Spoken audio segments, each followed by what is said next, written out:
Hello guys, how's it going? My name is Dalaran, and Blizzard made some updates to the PTR, and today we'll be talking about some of the bigger changes that are happening for PTR in this video. Now, there's going to be a couple different videos for the PTR changes. One of them is going to cover primarily Mythic Pluses. This one, however, is going to talk about some of the interesting updates that are not yet complete for Vulpera. We also got a couple updates for the Mechagon reputation items, as well as changes to some of the powerful corrupted weapons that you might be able to unlock in the new raid. First of all, let's start with Vulpera. For the longest time, we've been waiting for Rummage Bag racial to finally start working. Original Vulpera come with two usable racials that affect their gameplay. The way that we thought Vulpera was going to work has been changed a couple times in PTR, and Blizzard, I think, finally figured out what they want to do for Vulpera. So the original racial for Vulpera that's your first unuse that was functional allows you to throw a vial at an ally or an enemy. If the vial is tossed at an ally, Vulpera actually do quite a decent heal to a friendly target.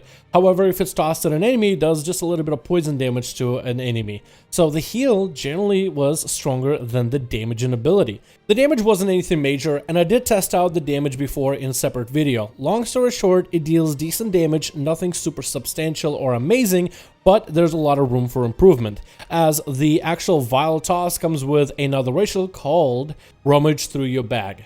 Rummage Through Your Bag originally made us think that you will be able to change which racial or which vial you end up tossing as Vulpera. So maybe there might be, let's say, a powerful instant damage or instant heal. Maybe there'll be a powerful, maybe a stronger version of a heal over time or a stronger damage over time. Maybe something that could buff an ally or debuff an enemy. Imagine a racial for Vulpera where they'll throw a vial at an enemy, making their next auto attack slower, or make them slower in terms of haste and how fast they hit an enemy for 5 seconds. But for an ally, it might be a haste buff for 10 seconds or something along those lines. But we all just had ideas of what this racial could be until Blizzard finally gave us this here on PTR 8.3 with the recent updates. Rummage Through Your Bag now spawns a literal bag. When you interact with a bag, you can actually choose what buff and what debuff you want it to provide. So you choose a harmful effect and a helpful effect. And apparently, the bags has a bit of a flavor text to it. Select which of the tricks you want to use when you reach into your bag of tricks. You can always make a different choice later, and once you've discovered a trick, you cannot permanently lose it. And it really does let you go through a damaging effect and a friendly effect, and right now there's only one for each.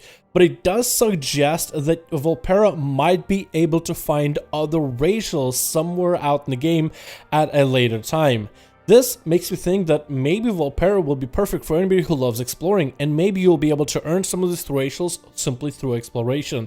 It's very exciting to see where people will find all these different racials, and of course I'm pretty sure the secrets community is going to have fun with this one, hunting all of them down. So this is a very interesting development for the Vulpera racial. Very interesting how Blizzard is implementing it, kind of like how they're not really giving you a racial to choose, but you kind of have to earn them through various activities. Maybe these will spawn from a dungeon or a raid. Maybe they could spawn from random mobs at a random % chance encounter. Or maybe you actually have to find bags located all around Azeroth and find these different buffs and debuffs. It'll be very interesting to see what the secrets community is going to do with this racial if it is supposed to be some sort of a massive scavenger hunt. The Mecha Gnome essences that are related to the reputation behind it are getting eased up. Since Mechagon is kind of a weird zone where you can't really gain a lot of reputation as easily as Nazjatar, Blizzard decided to reduce the requirements in order to get some of the essences from there. Because of Neolotha having a lot of ads and bosses that are counted as aberrations, the essence from Mecha Gnomes actually deals more damage to aberrations. So maybe that's why Blizzard decided to reduce the cost for the purchase. And then we have some updates to some of the prestigious weapons you'll be able to unlock in the brand new raid of Neolotha. Now, one of the more exciting things about some of these weapons is they all come with a special effect. But also, depending on how strong the effect is, it also comes with a little bit of corruption.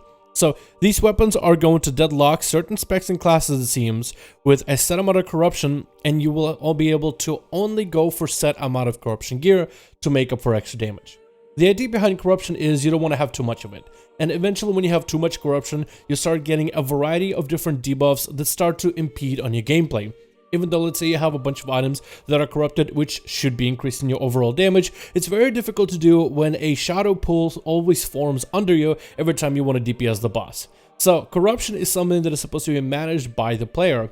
And I'm pretty sure someone will figure out the perfect amount of corruption that is needed in order to have the most amount of damage uptime with the least amount of detrimental effects. So the math will come in after the release of 8.2. But Blizzard decided to assign different corruption values to all of these different weapons. And it seems that depending on the weapon, with the weapons that have the most amount of increase in terms of the value for the damage that they do, give you the most amount of corruption. So looking at patch 8.3, you have a variety of different weapons, and majority of them give about 25 corruption for a very minor effect. Some of them give 35 corruption, 50 corruption, and finally the best one, 75 corruption. That means with Devastation's Hour, which is the two-handed sword from N'Zoth himself, especially on mythic quality, since this weapon is always going to be ahead of the item level compared to the other weapons. If you do end up getting that weapon, that basically means you start out with 75 corruption off the bat. This does mean your character is going to have to sacrifice certain pieces of gear that might be corruption, as well as use specific essences in order to deal with this much corruption. 75 corruption is a lot, and that's a hefty load to take in for a character from the very start, and you want to reduce it heavily, so you will have to use certain essences that are not directly a DPS gain, but will be removing how much corruption you have on your character. Then there will be the legendary cloak grind, and the grind won't be too bad. It'll be you just killing N'Zoth, and every single week you kill N'Zoth, you get to upgrade your cloak just by a little bit more. And if you don't have a guild to kill N'Zoth on normal or heroic or mythic, you can always do a horrific vision with one of the masks activated. More about heroic visions and a guide on those as soon as we get the actual patch 8.3 dropping for us and we get more information about how the horrific visions are supposed to function and what they overall look like. But I made a video before. Basically, masks in horrific vision will be similar to affixes in a Mythic Plus dungeon. There will be modifiers to make the dungeon difficult, and the more masks you add to these horrific visions, the harder they are, but the better the rewards will be. So I think Blizzard is planning of activating one of those masks should be the least amount that your average player should be able to do in order to gain that legendary cloak increase. So this is great. It's going to be available for everybody who does raiding, but also people who don't even step a foot inside of a raid. But as long as they can do one of the horrific visions with one modifier, then they should be good to go. So these weapons are going to be quite huge, and it's interesting how Blizzard is trying to utilize this corruption system. I honestly believe that we will see corruption in one way or another in Shadowlands. I think it might be one of the more interesting systems in order to maintain the gear upgrades, to give players the ability to go up against gear that might have detrimental effects, but allowing players to actually make meaningful choices, whether they want a beneficial effect for the detrimental, or it's rather just not even get either one of those in the first place for the most DPS, healing, or tanking increase.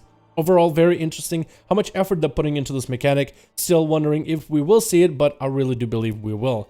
So thank you guys so much for watching this video. We talked about Vulpera, we talked about the corrupted weapons and their importance and the changes, and everything we have right now for patch 8.3. More videos to come, but thank you guys so much for watching, and I will see all of you in another video.